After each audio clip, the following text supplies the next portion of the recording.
Morning. Well, it's that time now. I'm off to Gambia. We're going to find out where the money goes to, how it's spent. Have a good one and see you when I get back.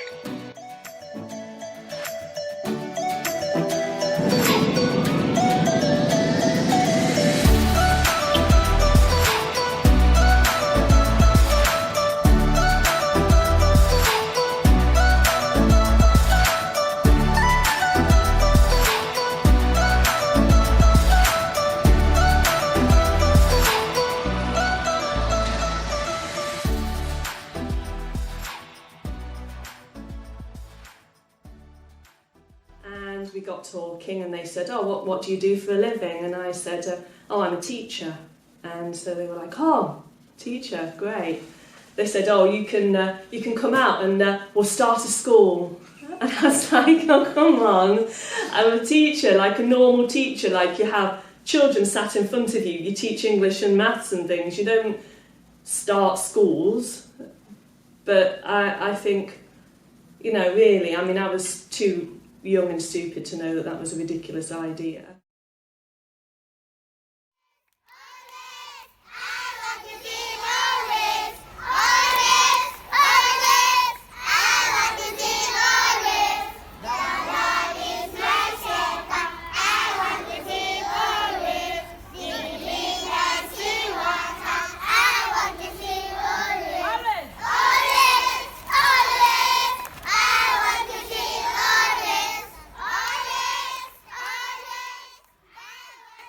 Most of these children that you are seeing, because if it was not New Life, some of them might not be going to school because their parents cannot afford to pay for them to go to school.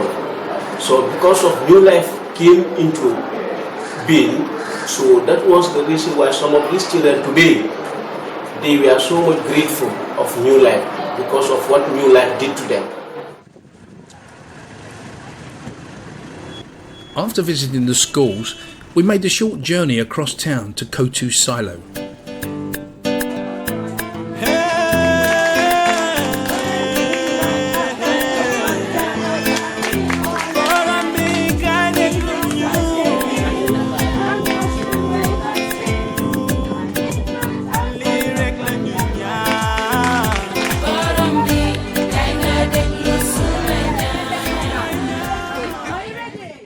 During a tour of the second school, I was informed of plans to build a new tier on top of the existing layers in order to create space for more classrooms and eventually more children.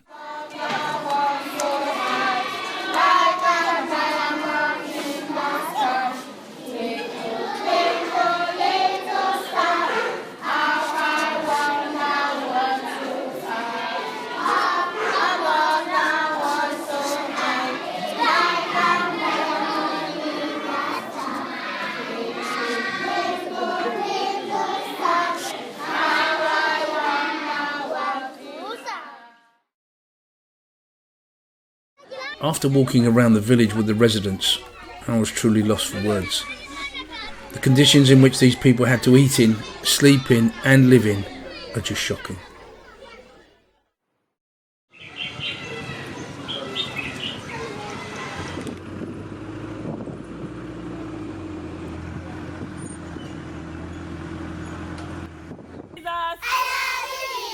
Deep down in my heart, deep down in my heart, I love you, Jesus. I love you, Jesus.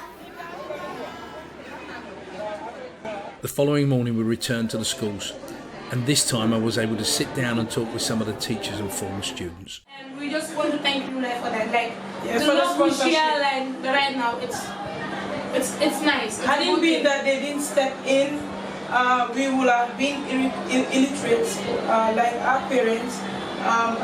What we would have known is just for us to be a housewife and to know the things in which a housewife does. But thanks to New Life, and we are thanking all the sponsors that are trying very hard in order to sponsor the kids. Though it is hard, it is challenging here, but we say thank you very much. It is very important for people to know that education is the way forward. And what Sylvia and the team across Suken are doing is really amazing. Like going around, bringing the kids to school is really amazing. There's a huge sense of satisfaction at the end of this. Because if you invest in somebody and see that growth and development, then there's nothing more powerful, really, investing in a person's life. To see that they actually can come out of that poverty trap that their parents have been in, their grandparents have been in. They now come out of that poverty trap and they can achieve. Which color is this? Yellow. Thank you. Have a great day. Bye. It was time to get down to the nitty-gritty. We spoke with Kim Morgan, who's in control of the admin operations. We've developed a system that is as near foolproof as you can possibly get. The money is raised in the UK, negotiating exchange rates, and the money is then taken into the bank. Once we've changed it into Dallasy, we go into the bank, get a receipt, we know the exchange rate, we know how much money's had, and that will go into a savings account in the bank. And when money is required here in Gambia, they will email us and set out the items they want to purchase, so many $100,000. I then online move the money from a savings account, which only I can access, into a current account, which they can access and take out. Then they have to provide receipts for every Dallasy that they spend. We do all the salaries, so from the UK, we structure all the salaries for 69 members of staff that we have here. That's cleaning staff, teachers, our office staff, PE teachers, everything. So we structure all our salaries every month. We do all our social security, we do all our income tax for our teachers.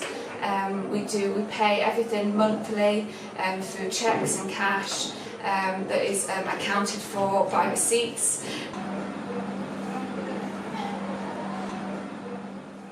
After speaking with Beth, we learned that she had just that day sponsored another child. So I met this beautiful girl yesterday in the village. Mary, one of our evangelist teachers, introduced her to me.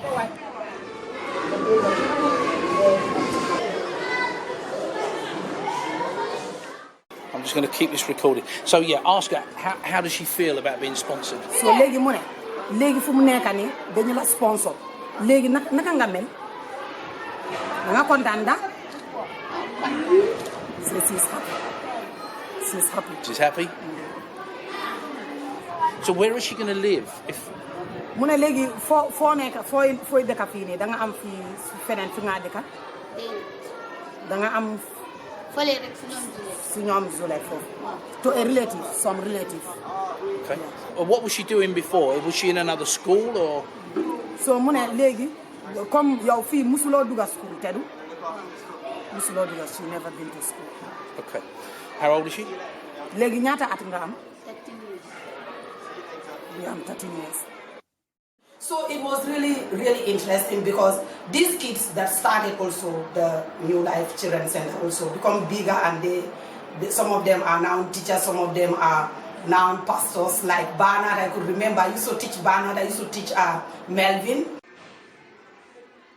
From these first conversations, it was clear that the individuals who were sponsored were taking full advantage of the opportunities to achieve great things. Now let's ask her, what is her ambition in life? Léegi mu ne soo duggee school nga jeexal school lan nga bëgg a nekk?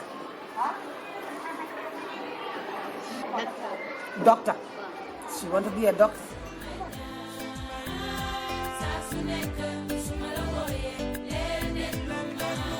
Despite all the positive energy and attitudes of the people we encountered in the Gambia, I couldn't stop thinking about the villages, what I'd seen earlier in the week. There were two things in particular that got me. There was one moment when we went into the village, and like this village on a rubbish tip.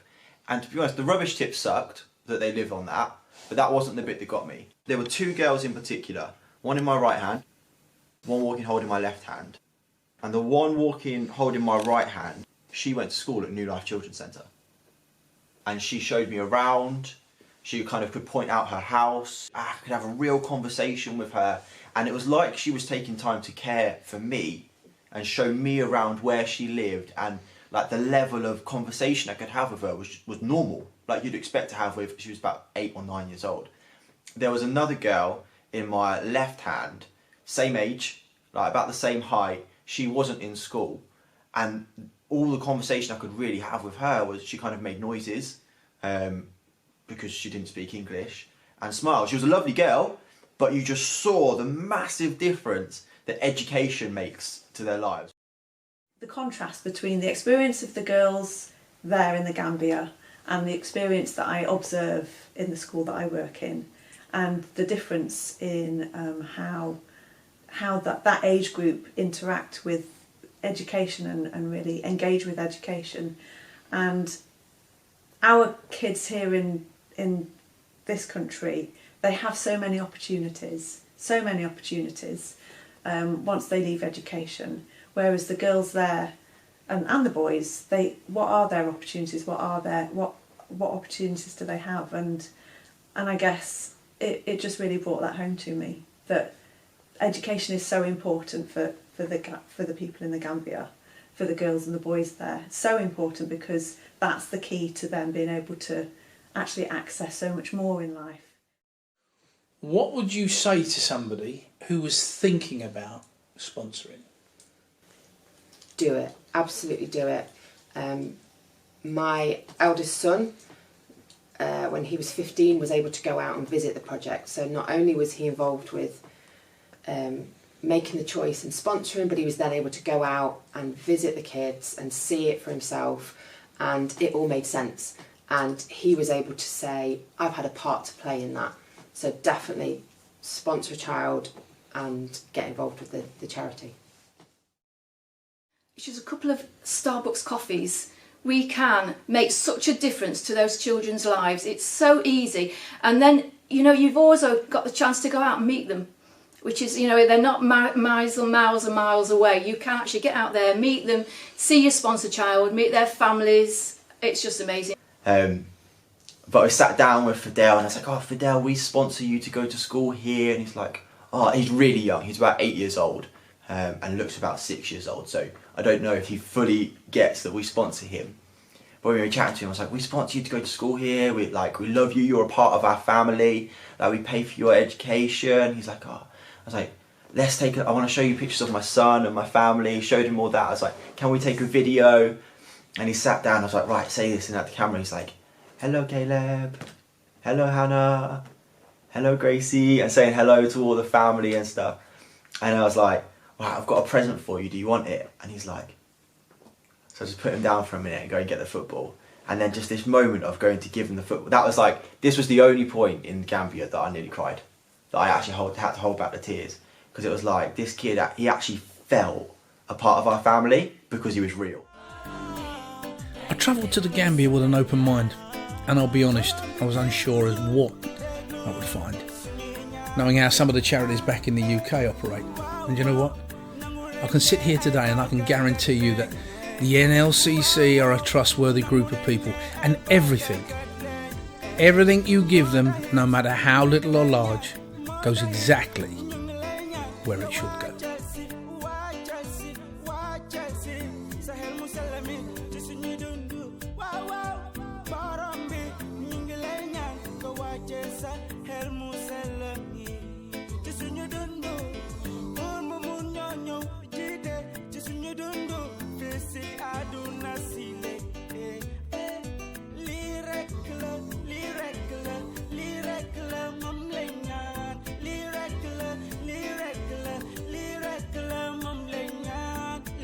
particular moment.